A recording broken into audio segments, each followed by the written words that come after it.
Anggota Komisi 2 DPRD Provinsi Jawa Barat mengunjungi sejumlah warga nelayan yang terdampak pembangunan proyek Pelabuhan Patimban Subang pada Kamis tanggal 25 November tahun 2021. Kedatangan anggota Komisi 2 DPRD tersebut diwakili oleh Hajah Yuningsih dari fraksi PKB, Lilis dari fraksi Demokrat dan Faizal Hafan F dari fraksi PKS. Kunjungan itu dalam rangka menindaklanjuti aspirasi paguyuban nelayan Patimban dan Indramayu pada tanggal 11 November tahun 2021 lalu, yang mana para nelayan ini mendatangi gedung DPRD Provinsi Jabar menyampaikan aspirasinya melalui audiensi memenuhi undangan DPRD Jabar dimaksud.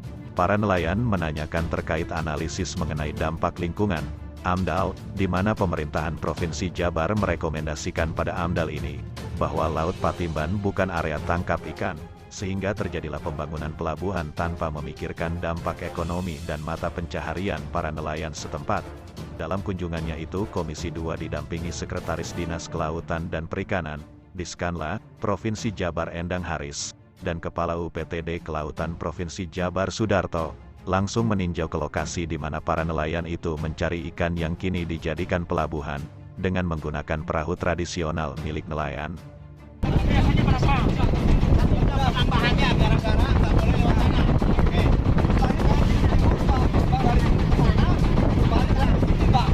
Ini udah banyak perahu yang karam, Pak.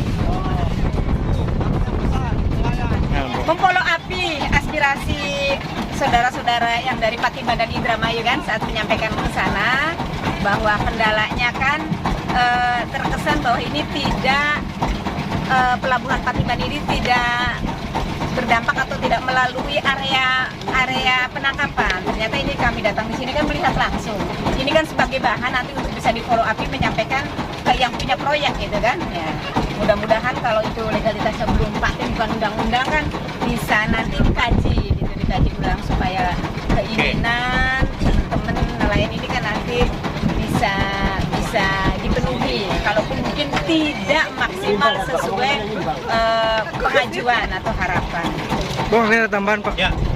Pertama mungkin kami tentunya dari Komisi 2 yang pasti memfollow up apa yang disampaikan tadi atas laporan, informasi, masukan dari para nelayan wilayah yang terdampak akibat dibangunnya Patimban, meliputi wilayah Subang dan Indramayu.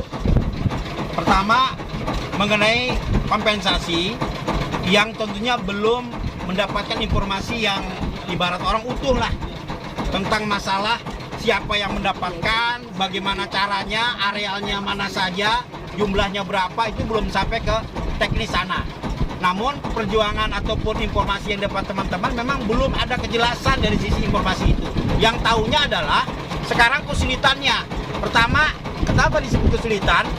Setelah Patimban dibangun, ternyata Patimban ini termasuk area bukan tangkap nelayan, sehingga berdampak kepada kompensasi itu tidak bisa diberikan kepada nelayan yang bukan pada kategori area tangkapnya.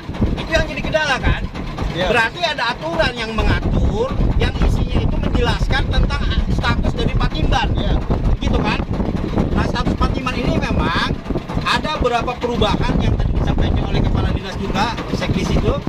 Dulu memang ini tentunya sebelum areal 12 mil dimiliki oleh provinsi, 4 mil itu dimiliki oleh kabupaten.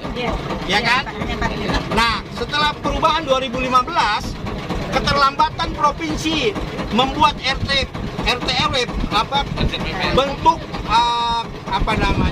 tata ruang lebih detail dari tentang penggunaan laut, itu mengakibatkan ada kekosongan hukum yang akhirnya 2019 baru keluar isinya bahwa Patimban bukan area tangkap. Bener nggak? Begitu Pak Kade? Bukan.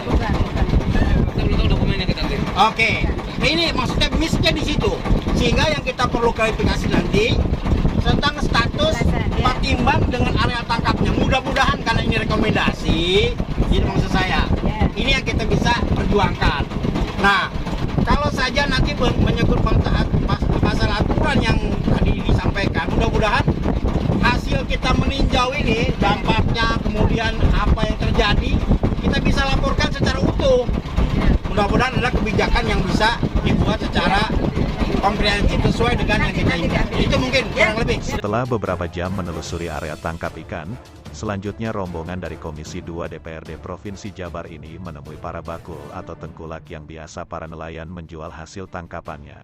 Beberapa pertanyaan dilontarkan para rombongan itu, diantaranya terkait hasil tangkap nelayan setelah adanya pelabuhan Patimban. Dari Pantura, Subang, Hendra, Perak TV melaporkan.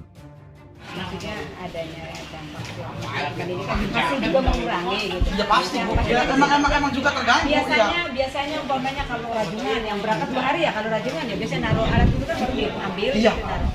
Berapa itu persentase turunnya? Ya hampir 80. Betul memang. Susah sih Bu, Cok. Kalau nelayan pasang jaring, terus pihak pelabuhan juga nggak bolehin. Padahal di tempat situ tuh area pencariannya gitu Bu.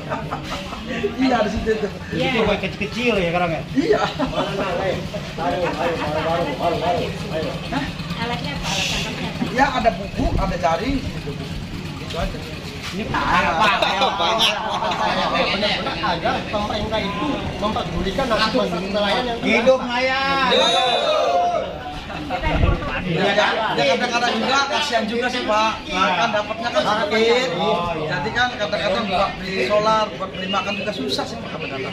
Karena mencarinya juga susah juga sih. Dampak dari pelabuhan.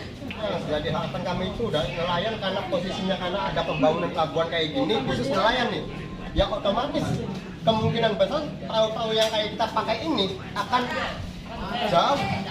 Makanya harapan kami dari pemerintah itu agar ada pemberian bantuan yang sekiranya itu memberikan 5 gede ke atas agar bisa mencari lebih jauh lagi dari area tersebut, karena area kita yang biasa sehari-hari kita ambil itu sudah sangat sulit. Banyak dampak yang kami rasakan, itu harapan kami.